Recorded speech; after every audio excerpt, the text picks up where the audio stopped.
What's up, nerds? Welcome to another edition of Them Nerds. Today we are talking about The Falcon and the Winter Soldier, episode 2. What a freaking show this is. My goodness gracious. Hey, we're doing a giveaway. We're giving away this Baron Zemo Funko Pop. And it could be yours.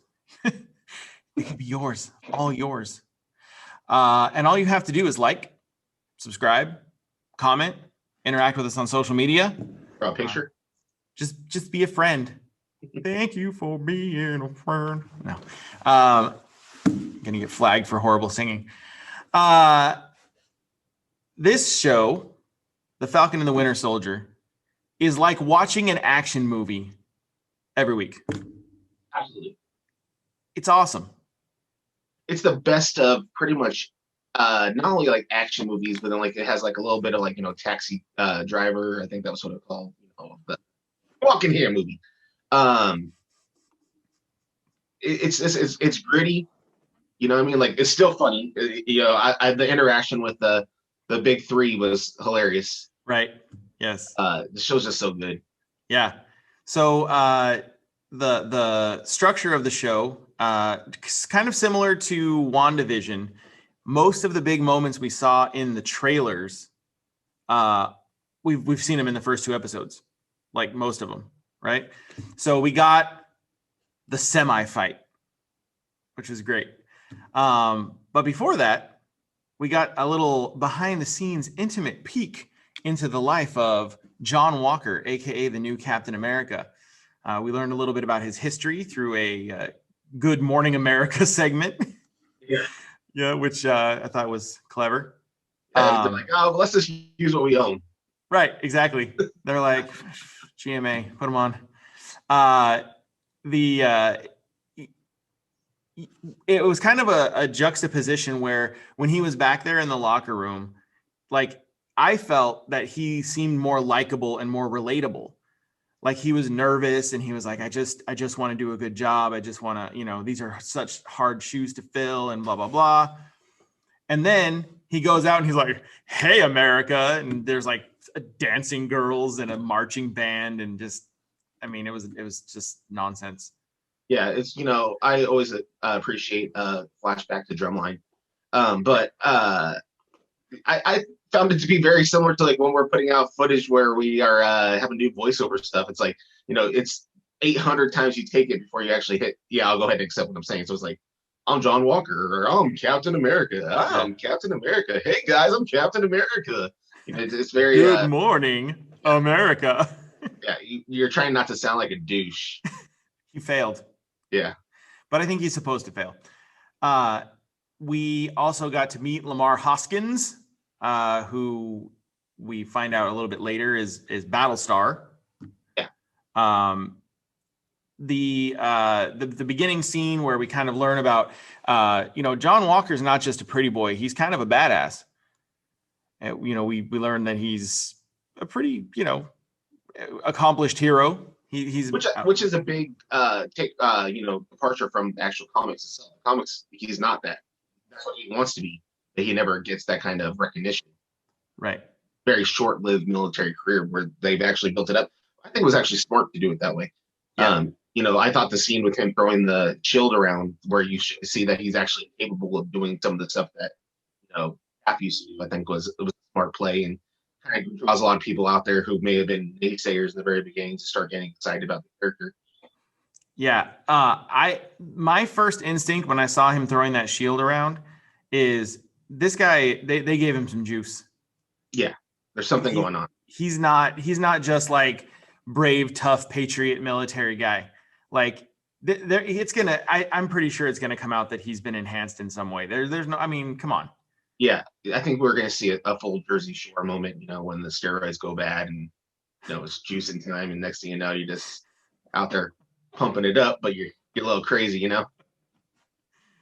If I get to see, you know what, maybe that's what we get to see in Madripoor. Yeah. In the club scene. Yeah, they're like gym tan laundry. He's going to be in there with just the mask on. That's all. So a couple of funny moments here. that I wrote down on my notes that I want to get off my chest here before I forget about them. We texted each other like at the exact same time. Sam calling Bucky the White Panther was like the funniest thing I've seen in I don't know how long. It just cracked me up. Yeah, I thought it was hilarious. The White Wolf, actually. Oh, y'all, White Panther. So good.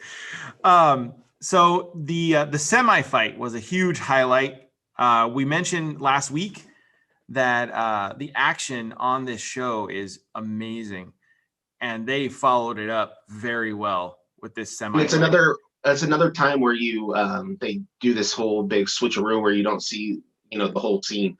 I never would have thought that the new Captain America and Battlestar were going to show up on the trucks as well, similar to WandaVision, where it's a whole family affair for the fighting. Right. Yeah, because in all of the sneak peeks and trailers and footage and pictures that we saw of that fairly iconic at this point semi fight, no John Walker, no Lamar Hoskins.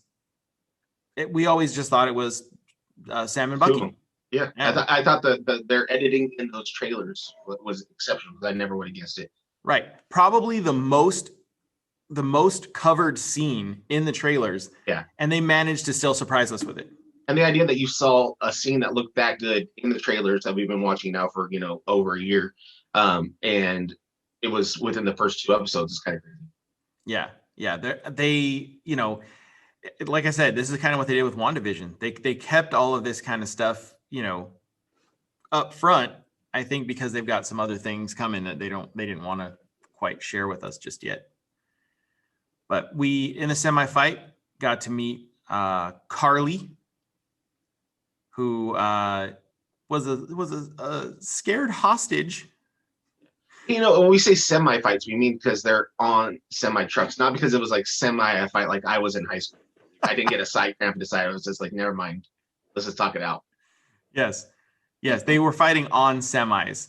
Yes, not that they were like slap fighting. Yeah. What was that? Oh, that's a semi fight. That was just a semi. It was a partial fight, sort of fight. Use your words. And so Carly, who has been rumored to be Songbird. Yeah, I'm still not sure. I don't think so. Yeah. Although I thought that maybe with the whole, there was a scene where they paid whistles, and I thought, well, maybe it was like kind of a wink and a nod. I don't think it is though. There might be somebody else in there that might. You know who she is, Jerry? You know who she is? Mephisto.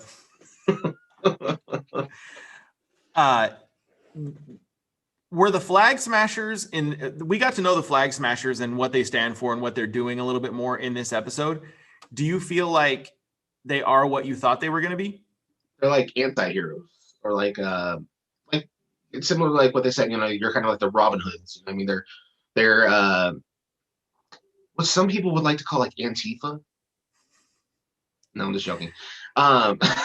They're out there just, I don't think we know the whole reason why they're there, other than they're stealing from the rich.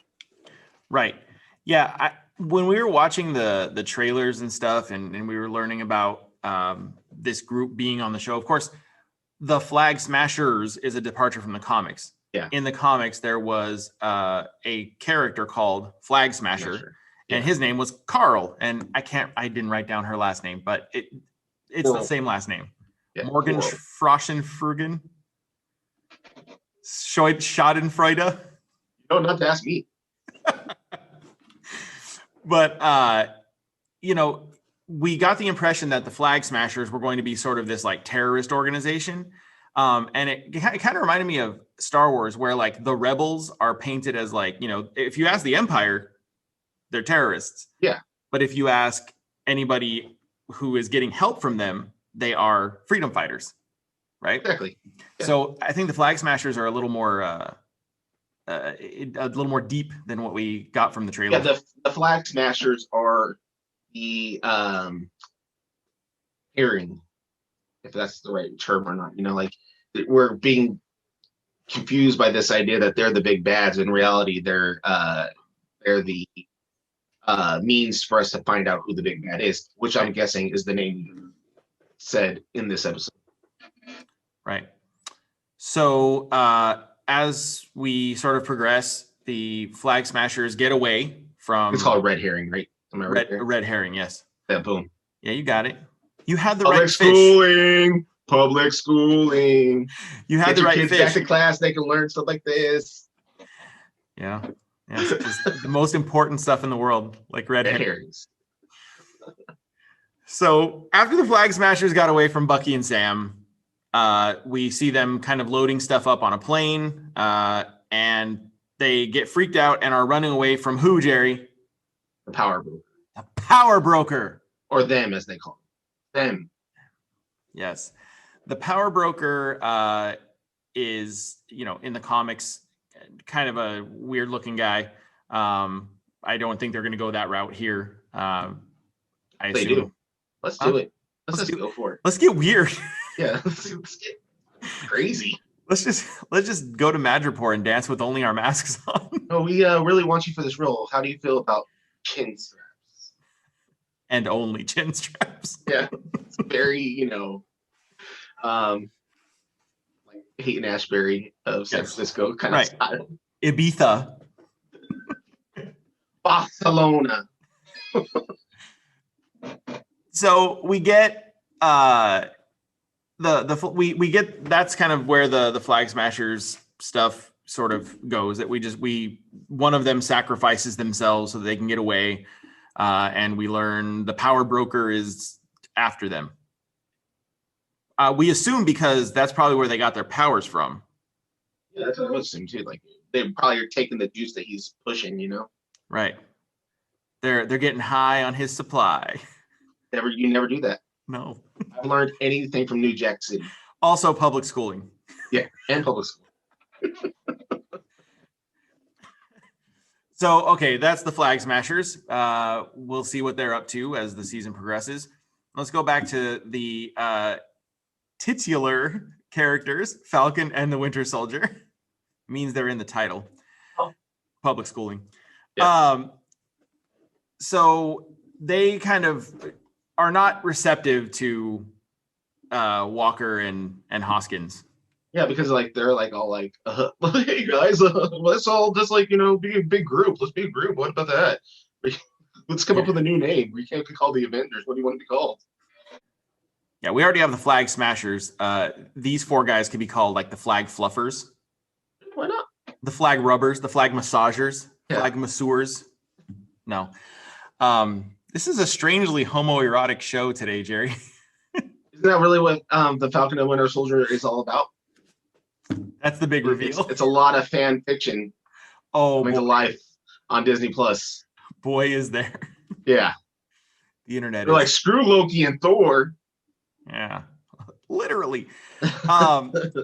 So yeah, they walk away and they kind of go their own route.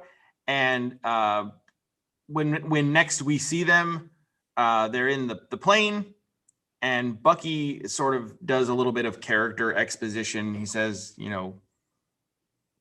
if you gave up the shield, that means Steve was wrong about you. And if Steve was wrong about you, then he could be wrong about me. And this is like, his psyche is already pretty fragile. Yeah. So this is a bad thing for Buck. Buckster. Good old Buckster. Buckaroo. So they have this whole discussion, and Bucky suggests they steal the shield back. Which, maybe they will. Maybe that's what happens. Who knows? Could be. I'm always down for stealing if it's gonna make for a great part 3. Yeah, let's get some theft. Scene cut to Baltimore. I don't know. Is that how direction works? We're in Baltimore. Yeah. And we get another hilarious line where a kid tells Sam, "You're the Black Falcon." Hey, Black Falcon. And he says, why would you call me that? Because you're black and you're Falcon. And then, it's sound reasoning. It is, really is. Yeah. And then what does he tell the kid? Are you black, kid? Does that make you black, kid? Oh my God. Oh, so good. Why are they in Baltimore, Jerry? because there's a large percentage of African Americans, Baltimore, I'm guessing, and that leads right to the fact that one of the super soldiers past of years gone by is in Baltimore. That's right. Yeah. And the We movie get Hairspray. true. They're in Baltimore because Bucky wants Sam to meet the Black Captain America. Everybody gets that name now. White Wolf. White White Panther. Yeah. Black Captain America. Right. Black Kid. That's right. I actually thought that was actually pretty funny that, Disney, especially, because they're so EC driven, that they allowed that kind of humor within the show. I thought was actually pretty smart. Yeah. I think, it's the show is directed at adults, and I think they kind of toe that line, that kind of PG-13 line. Right? Let Sam say it. I mean, right. Boogie wasn't going to be like, "You Black Kid." He wasn't saying it. No, he said, "Hello, young man." Boogie said like this. He put his hand up and walked. Let me just go ahead and keep on ahead of you. He says, "I'm not part of this conversation." He says, "I got this arm from Africa." So they're in Baltimore because Bucky wants to introduce Sam to the Black Captain America, Isaiah Bradley. For those of you out there watching who are not familiar with Isaiah Bradley, he was a character introduced, I want to say in like the early 2000s, like 2003 or so. And obviously his story takes place well before 2003. In the comics, he was a part of a super soldier experiment that ended up killing tons of black soldiers who didn't know they were being experimented on. Very reminiscent of the Tuskegee Project. Or Tuskegee experiment. Project makes it sound like they were, making volcanoes for the science fair, when in reality they were just letting a whole bunch of unsuspecting African-American soldiers die.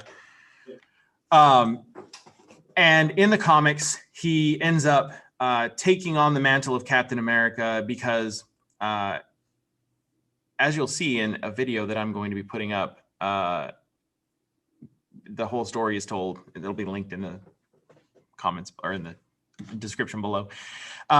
He is left all alone. He was supposed to be fighting alongside Captain America. Captain America's ship ends up getting stuck in the Pacific, and he steals a Captain America costume, and he goes in and he clears out a death camp.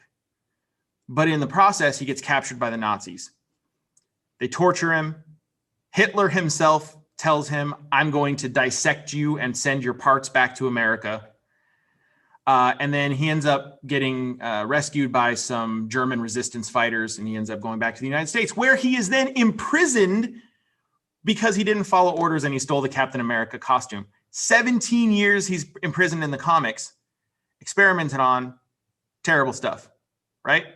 Well, in the show, he mentions he was in prison for 30 years. They sort of changed his story up a little bit. He was not in World War II. He was in Korea. And they talk about his meeting with Bucky, right? And he doesn't seem real happy to see Bucky, right? And I think that it was actually smart. I don't know if it was you that said this, or I may have read it someplace where they put forgotten hero inside of a forgotten war. Yes. This idea that nobody really knows much about Korea. So it's believable that a guy who has super strength and is going around, doing these, extraordinary things could be forgotten about altogether. Right. I love how comic books have, especially in the last like 20, 30 years, really tackled a lot of the like societal issues that polite society doesn't necessarily want to bring up. Yeah. And the idea that, you had this man, really multiple men, who are operating at the same time as Captain America, with the same powers as Captain America, were not given the same respect and adulation as Captain America simply because they were black. Yeah. And the comic, which is called Truth, Red, White, and Black. There's a trade paperback out of it. It's fantastic. He is a forgotten super soldier. And yeah, exactly what you're saying. They, instead of him being in World War II as an analogy to Captain America, they kind of have him active after Captain America in Korea, which the Forgotten War, right? And you can see by his attitude on the show, which he's played by, I can't remember the guy's name, something Lumley. Yeah. He played Martian Manhunter's dad on Supergirl, and he was so good.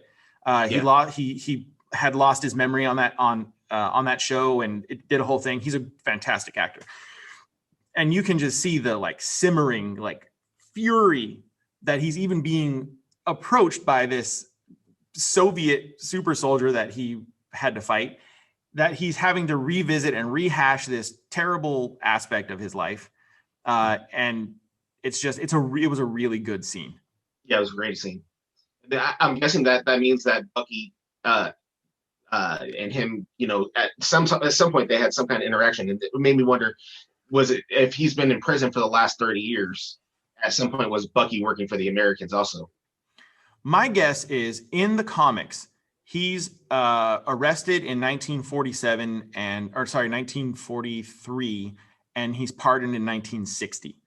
So I'm guessing if we're going with Korea and we have the same sort of arc where he disobeys orders, gets it put in prison, and then gets pardoned later, that he probably is in prison throughout probably like the 60s, 70s, and 80s. That'd be my guess.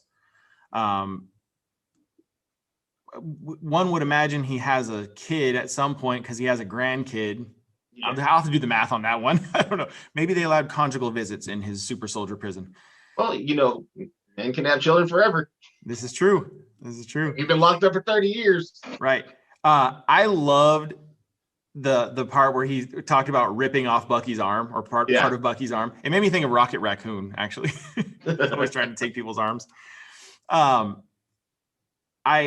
saw there was a very subtle kind of camera shot of Elijah Bradley, his grandson, who he made him look kind of conflicted about whether or not his grandfather should talk to these guys and help him out, which I think is a little bit of a harbinger, because we know Elijah Bradley becomes Patriot in the Young Avengers. I hope he does in this show. I want to see that kid with a shield on his arm in this show. These last two shows are leading so much into the direction of Young Avengers and West Coast Avengers. It's they might as well just go ahead and say it out loud. Yeah.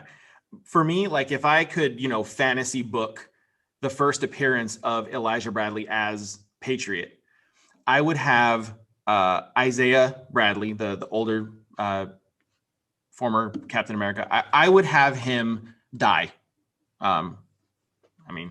He's old. And I would have there be some scenes where Elijah is trying to convince him that he should go help Bucky and Sam. And Isaiah is telling him, no, blah, blah, blah. You don't want to do that. I want to see a scene where Isaiah has passed away and Elijah finds his shield. Secretly, he kept a shield after all these years. And I want to see Elijah strap the shield on his arm and show up to help Sam and Bucky. Yeah. Or have his grandfather almost killed, or father, or whatever he is, and be able to save his life at the last moment. And then see that the gene has passed, or the serum has passed on through the DNA. Right. Yeah. In the it's kind of a common thing too, because even with Captain America and some of the alternate realities, he has children who have this super strength also. Right. In the comics, Elijah Bradley gets his powers from getting a blood transfusion from his grandfather. It also seems kind of logical that you have a whole show based on the idea that you're stealing a super powered serum, and that there might be some reason why he injects himself with that and get power from it. True. Very true. I mean, if I was a writer. Right. Yeah. You listening, Feige? We got ideas, buddy. I keep. So then what happens? We end the show? I don't think that was the end. No? Oh, couples therapy. Yeah. I was like, I know something else happened. Yeah, we get the couples therapy scene, which was also seen in those trailers, Yeah. which is great. Yeah, with the strength contest and everything else. And then also you have them basically tell they have to leave the jail and they run into the new Cap and Battlestar and they're like, let's be pals, Yeah, whatever. And they're like, listen, we get to be rogue. You guys are under contract, basically really run the same circles, and then get to see old John Walker act like he's a really badass. Like, yeah, just stay out of our way. yeah. Stay out of our way. Okay, Wish.com, Captain America. Yeah. Out of here.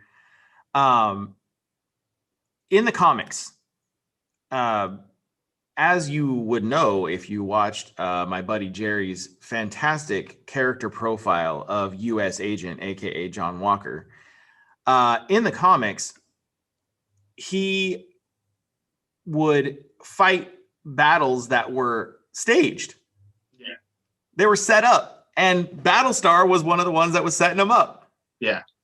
They would put up it basically like staged fights where Walker could come out looking like a hero. And I have to wonder if that's what's going to be happening here.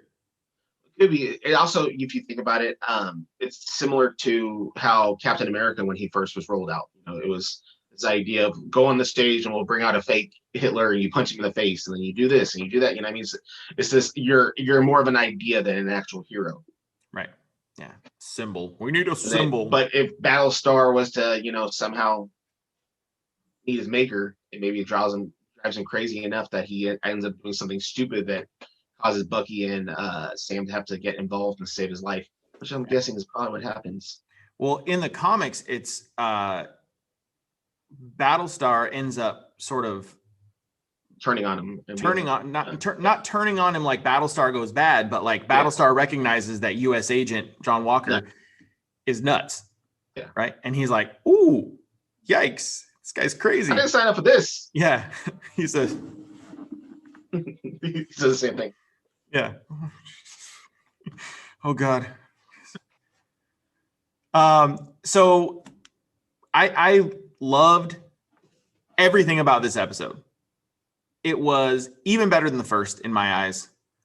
And it set up the action for the next episode by having Bucky and Sam on their way to see Baron Zemo.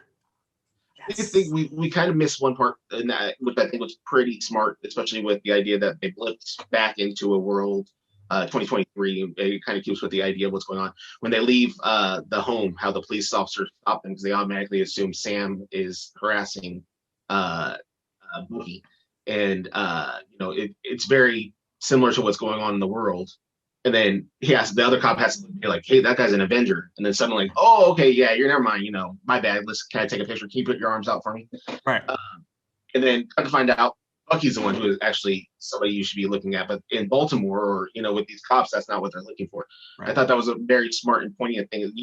They kept it very grounded in what actually goes on in the world, especially within like the African American community. With the last episode being that, you get to see. Tony Stark have this endless amounts of cash and, all these, Bucky's been dead or been gone and a Russian and everything else. He's living in himself in a nice high rise apartment. Maybe he doesn't have furniture, but I mean, he's still living it up. Yet Sam can't even catch a loan to be able to save his boat. You know what I mean? And so it's like this idea that they're doing it subtly enough, but yet it really does speak to what's going on. I thought it was very smart. Yeah.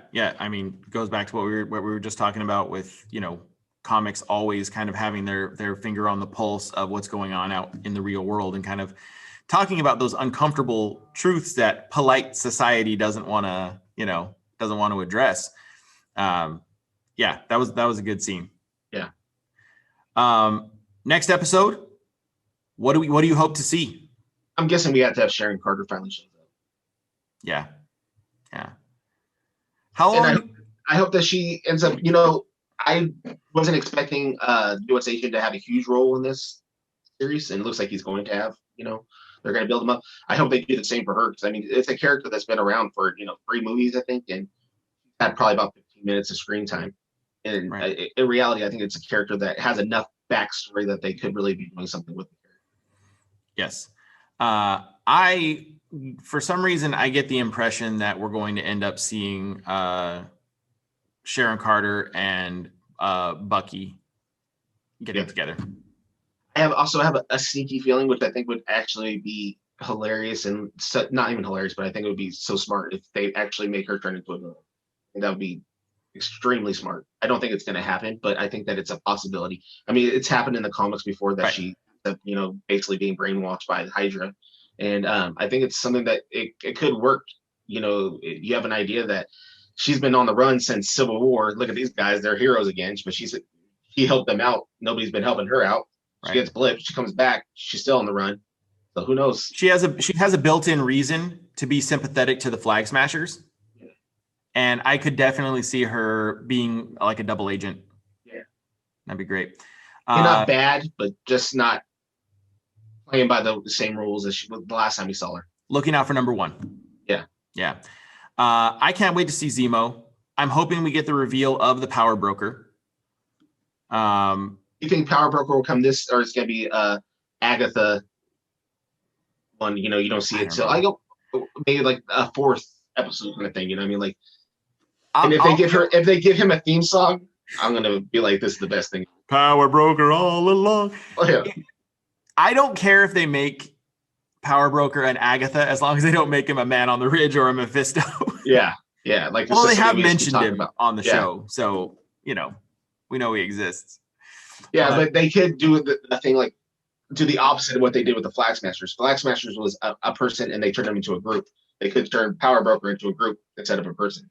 Right, and I think in the comics they sort of have that dynamic at certain points where it's like the Power Broker organization kind of operates. Yeah, definitely. I can't wait. It's just such a good show. It's like, with WandaVision, I always felt like I was watching an episode of X-Files or Fringe, like I would grab my snacks and I would sit in front of the TV and I would be like, oh, let's see what's going to happen. This show, I get the same vibe as if I was going to the movie theater to watch a big action movie every week. Yeah, I agree. Yeah. Well, we'll see what happens in episode 3. What did you guys think of Falcon and the Winter Soldier episode 2? Let us know in the comments. Don't forget to subscribe and smash that little notification bell if you don't mind. That's it for us this week about Falcon and the Winter Soldier. We'll see you next time. That's it. Be good. Be good to each other. Later, nerds.